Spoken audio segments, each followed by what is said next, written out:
Daya Perkebunan Fakultas Pertanian Universitas Andalas, Dr. Edwin NP, dan seluruh sivitas akademika daripada Universitas Andalas, dan seluruh peserta webinar yang mohon maaf tidak dapat saya sebutkan satu persatu. Dan izinkan pada kesempatan ini saya mewakili Kepala Badan Penyuluhan dan Pengembangan SDM Pertanian, Bapak Profesor Dr. Dedi Nusamsi, untuk mewakili beliau dalam acara kita webinar pada pagi hari ini. Dan pada kesempatan ini kami akan menyampaikan berkenaan dengan kompetensi SDM untuk mendukung kebijakan pembangunan pertanian. Saya izin share, Pak Moderator. Baik, Bapak Ibu sekalian, materi yang kami sampaikan sesuai dengan undangan yang diberikan kepada Badan Penyuluhan dan Pengembangan SDM Pertanian adalah kompetensi SDM untuk mendukung kebijakan pembangunan perkebunan. Terus, kita ketahui ini merupakan visi daripada Presiden kita, yaitu Indonesia yang maju, mandiri, maju, adil, dan makmur, sehingga prioritas pembangunan SDM merupakan kunci Indonesia ke depan yang 5 tahun ke depan ini, karena 5 tahun yang kemarin memang Indonesia utamanya dalam pengembangan infrastruktur, dan diharapkan pada 5 tahun ini ke depan akan konsentrasi dalam pengembangan SDM pertanian. Terus, nah, di satu sisi, Menteri Pertanian, tujuan dari pembangunan pertanian, Bapak Ibu sekalian, ada yang sering disampaikan oleh Pak Menteri, itu adalah pertanian maju, mandiri, dan modern. Maju dan mandiri dan modern tidak terlepas daripada bagaimana kita mengembangkan SDM pertanian dan juga inovasi-inovasi di bidang teknologi pertanian. Terus, selanjutnya, tujuan pembangunan pertanian yang sering disampaikan juga di beberapa kesempatan bahwa Kementerian Pertanian harus mampu menyediakan pangan untuk 267 juta penduduk Indonesia, meningkatkan kesejahteraan petani, dan meningkatkan ekspor. Lanjut, sasaran umum Badan Penyuluhan dan Pengembangan SDM Pertanian, Bapak Ibu sekalian, karena konsentrasi kita bagaimana kita mewujudkan SDM pertanian yang profesional, mandiri, berdaya saing, dan berjiwa wirausaha untuk mewujudkan kesejahteraan petani. Di Badan Penyuluhan dan Pengembangan SDM Pertanian, kita mempunyai 3 pilar, Bapak Ibu sekalian, yaitu yang pertama adalah penyuluhan, yang kedua adalah pelatihan dan pendidikan. Sasaran umum kita adalah bagaimana kita mewujudkan sumber daya manusia pertanian profesional, mandiri, daya saing, dan berwirausaha. Di sini kita yang saya sampaikan tadi, kita di Badan Penyuluhan dan Pengembangan SDM Pertanian punya 3 pusat, yaitu Pusat Penyuluhan Pertanian, Pusat Pelatihan Pertanian, dan Pusat Pendidikan Pertanian. Dalam hal ini kami dari Pusat Pelatihan Pertanian, di mana untuk penyuluhan pertanian bagaimana kita memantapkan sistem penyuluhan pertanian terpadu dan modern. Untuk di pelatihannya bagaimana kita memantapkan sistem pelatihan vokasi pertanian berbasis kompetensi dan daya saing.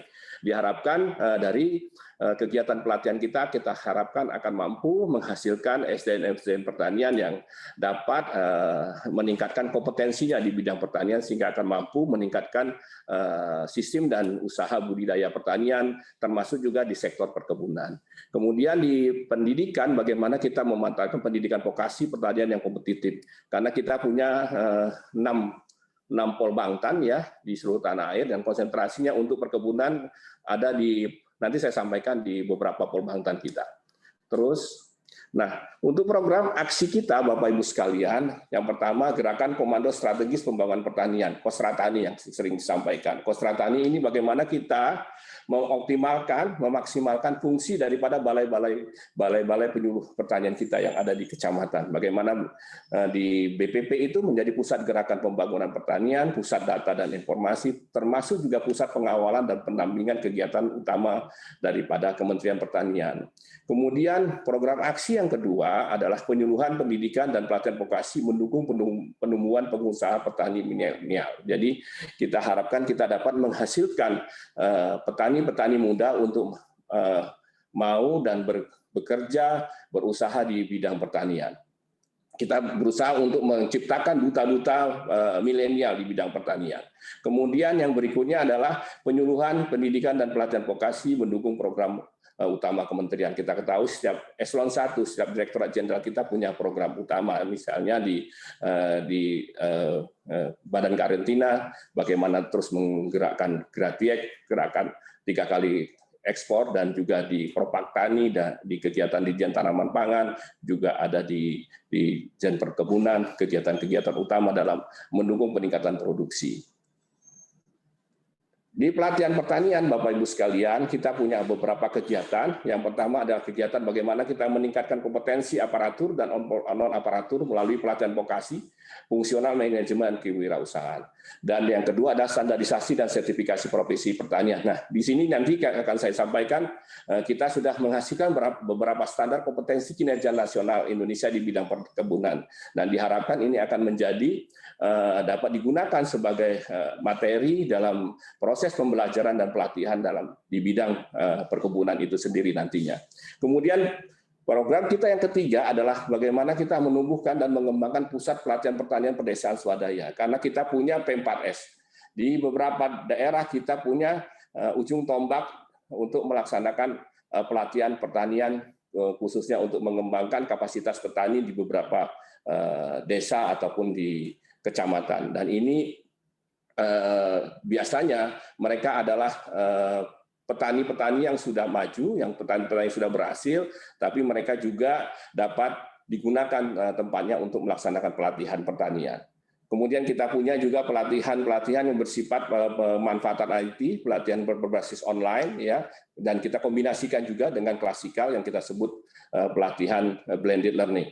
Ini bersifatnya tematik, ya, langsung ke lapangan bagaimana peserta pelatihan itu akan mampu mendapatkan keterampilan yang memang sesuai dengan kebutuhan di lapangan. Bapak Ibu sekalian, ini pelatihan dalam peningkatan kompetensi SDM pertanian kita lakukan. Ya, mulai dari agri training camp, kemudian pelatihan teknis hilirisasi, vokasi fungsional, termasuk juga kita menyiapkan juga anak-anak muda yang ingin magang di Jepang. Pelatihan-pelatihan apa yang disesuaikan dengan kebutuhan-kebutuhan permintaan dari negara yang ingin menerima magang itu, termasuk yang di Jepang ini. Kita sudah juga mengirimkan anak-anak muda untuk magang di Taiwan. Kemudian kita juga kembangkan inkubator agribisnis, ya, dan juga penumbuh kembangan P4S. Dan ini juga termasuk kita menghasilkan sertifikasi beberapa SDM pertanian yang sudah kompeten di bidangnya. Kita lakukan asesmen agar mereka mendapatkan sertifikasi. Kita punya lembaga sertifikasi profesi di Kementan sendiri, dan di swasta ada 8 dan ada asesor yang melaksanakan sertifikasi, ada 175, termasuk juga master asesor dan seterusnya. Sehingga kita harapkan nanti dihasilkan tenaga kerja yang berkompeten, menguasai GAP, GHP, GMP dan seterusnya, termasuk juga mampu untuk mengakses permodalan, karena kita tahu sekarang Kementerian Pertanian menggalakkan KUR itu agar bisa diakses oleh anak-anak muda ataupun petani-petani untuk mengembangkan usahanya. Terus ini Bapak Ibu sekalian yang kita lakukan, pelatihan-pelatihan vokasi yang dilaksanakan oleh Kementerian Pertanian, dalam hal ini Badan Penyuluhan Pertanian. Ini saya sampaikan beberapa pelatihan yang kita lakukan di bidang perkebunan, termasuk pelatihan vokasi bagi pelaksana pembibitan tanaman perkebunan, kemudian juga pelatihan vokasi untuk asisten kebun kelapa sawit, pelatihan vokasi asisten kepala kebun kelapa sawit, dan pelatihan vokasi kepala kebun kelapa sawit, pelatihan mandor kelapa sawit, dan seterusnya. Ini sudah dan akan terus kami lakukan untuk meningkatkan kompetensi tenaga kerja di bidang perkebunan. Termasuk juga pelatihan teknis hilirisasi, kami juga banyak lakukan pelatihan teknis bagi penyadap karet, dan juga pelatihan yang di bidang pertanian lainnya. Bapak Ibu sekalian, khususnya dalam kondisi sekarang pandemi COVID-19, kami juga mengembangkan pelatihan yang berbasis IT dalam rangka untuk mendukung perkembangan teknologi di era revolusi industri 4.0 ini. Sehingga pelatihan-pelatihan tidak terbatas jarak, ruang, dan waktu, memanfaatkan sarana IT di lingkup Puslatan, apalagi di kondisi sekarang ini, pandemi COVID-19, bagaimana kita terus mengembangkan pelatihan kita, tetap pelatihan kita dapat diakses, sehingga kegiatan-kegiatan peningkatan kompetensi SDM pertanian tidak berhenti dalam kondisi COVID-19 ini. Kita punya program pelatihan yang berbasis online yang tiap Selasa Kamis kami lakukan, ya, yang kita sebut bertani on cloud ini, ya. Ini banyak, sudah sampai volume sekarang ke 66 dilaksanakan oleh beberapa UPT kita, unit pelaksana teknis pelatihan yang sebar di seluruh beberapa provinsi, termasuk di Sumatera ada di Jambi dan Lampung. Tiap Selasa Kamis kami terus melaksanakan pelatihan-pelatihan ini dari jam 8 sampai jam 9. Dan pelatihan-pelatihan ini secara interaktif dilakukan dan juga kita lengkapi dengan fasilitasi materi pembelajaran yang bersifat interaktif dalam bentuk video, animasi, dan seterusnya. Ini Bapak Ibu sekalian proses bisnisnya dalam pelaksanaan kegiatan pelatihan tersebut. Diharapkan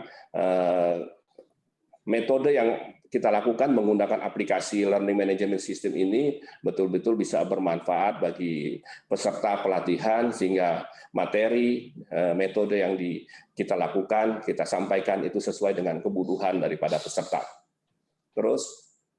Dan kita juga Bapak Ibu sekalian seperti yang saya sampaikan tadi menyusun standarisasi sertifikasi kompetensi baik di bidang perkebunan, tanaman pangan dan hortikultura. Ini ruang lingkupnya Bapak Ibu sekalian yang saya sampaikan, yang untuk perkebunan itu ada mandor kebun kelapa sawit ya dan beberapa profesi lainnya, sertifikasi lainnya. Terus saja pada ini.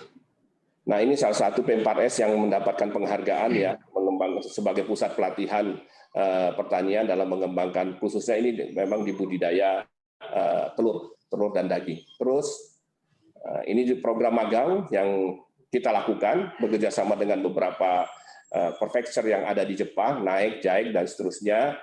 Ini kita lakukan persiapan-persiapannya agar kita dapat mengirimkan ke Jepang itu pelatihan peserta-peserta yang kita harapkan nantinya sesudah pulang dari Jepang mereka akan dapat meningkat kompetensinya, dapat menggunakan keterampilan keahliannya selama mereka berada di Jepang sehingga menjadi entrepreneur yang mampu mendukung pembangunan pertanian. Ini juga salah satu alumni magang Jepang, Gusle yang ada di Jawa Banten di Jawa Barat, Gusle di Jawa Barat. Dia juga sebagai asesor juga karena juga tempat pusat pelatihan juga sebanyak sudah termasuk juga mahasiswa-mahasiswa selama menempuh pendidikannya mereka juga magang di sini melaksanakan penelitian di tempat Gusle ini. Nah, sedikit saya sampaikan berkenaan dengan kondisi perkebunan di Indonesia. Ini produksi tanaman perkebunan, Bapak Ibu sekalian. Ini hanya data saja. Ya, kami ambil sumbernya dari Direktur Jenderal Perkebunan. Terus ini luas tanamnya, ya sebagai data saja. Terus ini luas areal tanam perkebunan rakyat yang ada di sumber data yang di Dirjen Perkebunan. Terus, nah ini Bapak Ibu sekalian target. Kalau kita lihat target produksi untuk komoditas perkebunan memang masih menjadi ini kita adalah kelapa sawit untuk bidang perkebunan dan juga termasuk juga kopi dan kakao, termasuk juga kelapa ya sebagai, tapi kita sudah membuat regulasi bahwa kelapa yang dikembangkan ataupun yang diekspor adalah kelapa yang tidak dalam bentuk utuh. Terus ini kegiatan pengembangan kawasan perkebunan yang ada di seluruh Indonesia di 33 provinsi dan 276 kabupaten, termasuk juga di Sumatera Barat. Terus ini Bapak Ibu sekalian, saya menyinggung berkenaan dengan peran BPSDMP dalam mendukung bidang perkebunan. Yang saya sampaikan tadi ya, Balai Penyuluhan Pertanian berbasis IT sebagai pusat data, pusat gerakan pembangunan pertanian, pusat pembelajaran, dan pusat konsultasi agribisnis, pusat pengembangan jejaring kemitraan. Diharapkan di BPP tersebut kita dapat mendukung, termasuk juga bagaimana mendukung program-program di perkebunan, termasuk juga bagaimana membangun wilayah-wilayah yang ada di kecamatan ataupun di lapangan tersebut bisa mendukung, membangun peningkatan produksi, membangun pengawalan-pengawalan kegiatan-kegiatan utama daripada Kementerian Pertanian. Ini peran penyuluh, Bapak Ibu sekalian, di bidang perkebunan, bagaimana mereka memfasilitasi proses pembelajaran petani dalam menerapkan tata kelola berusaha tani yang baik dan berkelanjutan, membantu mengembangkan kelembagaannya ya di perkebunan sendiri, meningkatkan kemampuan kepemimpinan manajerial kewirausahaan petani ataupun pekebun, pendampingan pengawalan petani dalam meningkatkan produksi dan produktivitas pertanian, kemudian mengupayakan akses petani ke sumber informasi teknologi, sumber daya lainnya dalam mengembangkan usaha tani. Nah, yang saya sampaikan tadi, Bapak Ibu sekalian, kita di pusat pendidikan kita punya politeknik, ya, ada 3 politeknik yang program studinya ada perkebunan, yaitu politeknik ada dua politeknik pembangunan pertanian Manokwari, itu konsentrasinya program studinya teknologi produksi tanaman perkebunan, kemudian jenjangnya D4, ada politeknik pembangunan pertanian Medan, ya, di bidangnya program studinya penyuluhan perkebunan presisi teknologi produksi tanaman perkebunan, ya. Ini yang ada di pusat pendidikan. Kemudian kita juga melaksanakan pelatihan untuk komoditis perkebunan. Memang jumlahnya untuk tahun 2020 ini karena adanya refocusing dana, jumlahnya lebih sedikit dibanding tahun 2019. Tapi untuk ke depan kita akan memberikan porsi yang tinggi dalam mengembangkan kegiatan-kegiatan pelatihan di bidang perkebunan. Ini rencana kami, Bapak Ibu sekalian, ke depan kami akan melaksanakan pelatihan-pelatihan di teknis kelapa sawit, teknis karet, teknik kakao, teknis kopi, teknis perkebunan lainnya. Nah, ini Bapak Ibu sekalian mungkin yang bisa menjadi salah satu materi kita yang dalam peningkatan kompetensi di bidang perkebunan. Kita sudah menghasilkan 5 standar kompetensi kinerja nasional Indonesia di bidang perkebunan, yaitu SKKNI bidang produksi kopi luwak, kemudian SKKNI bidang budidaya kopi berkelanjutan. Ini ada jumlah unit kompetensinya ada 25. Kemudian SKKNI bidang pengelolaan budidaya karet berkelanjutan, SKKNI bidang budidaya kakao, SKKNI bidang perkebunan kelapa sawit berkelanjutan.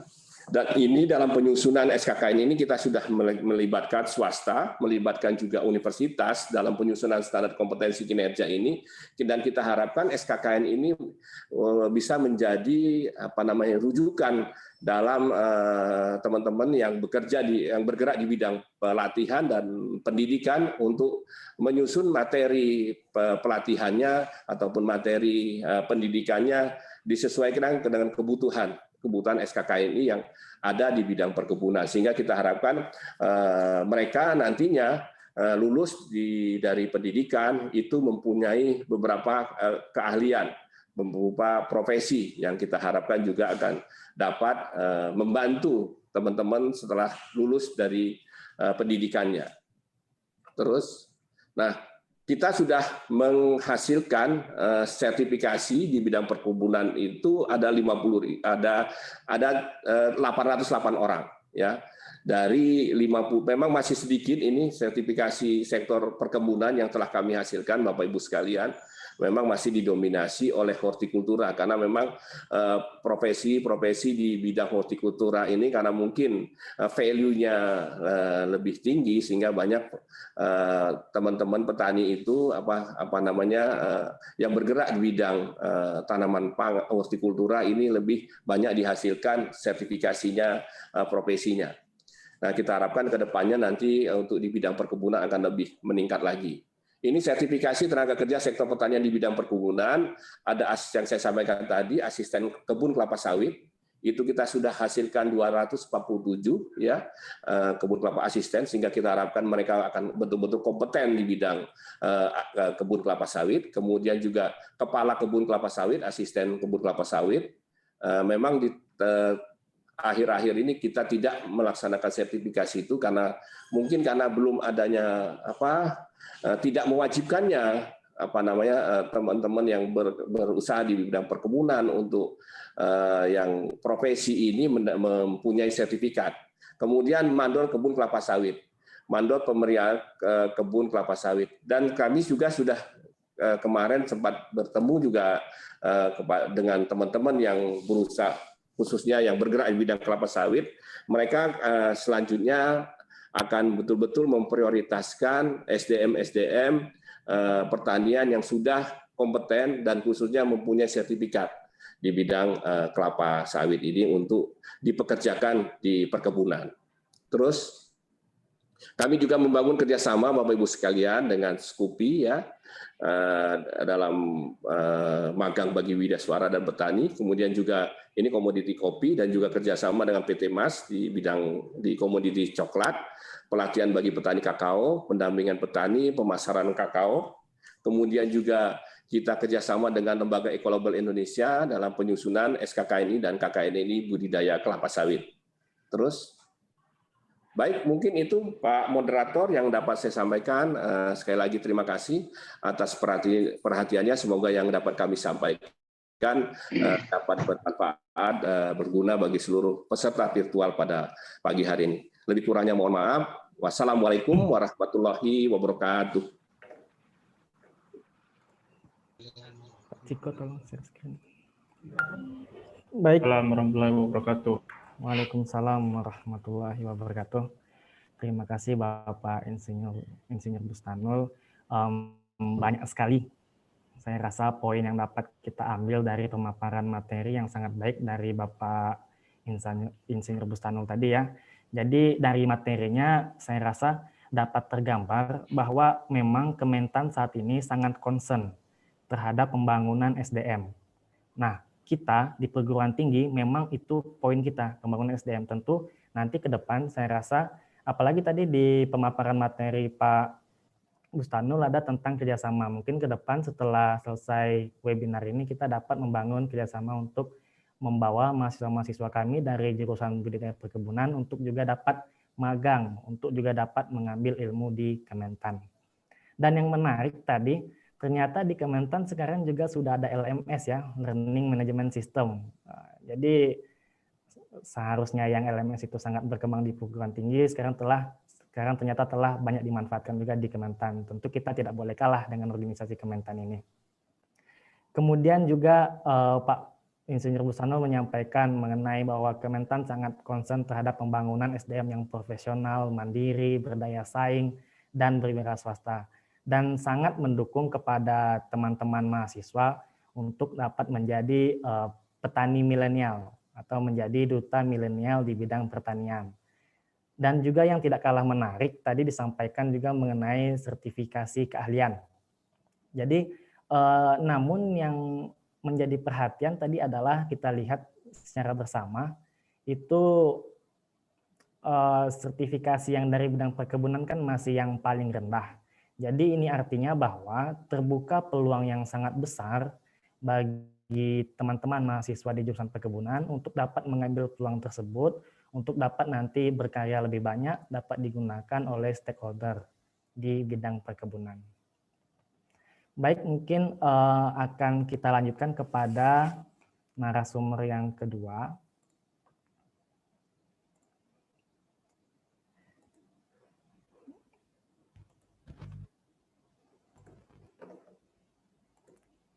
Narasumber kita yang kedua pada hari ini yaitu Bapak Insinyur Safrizal. Beliau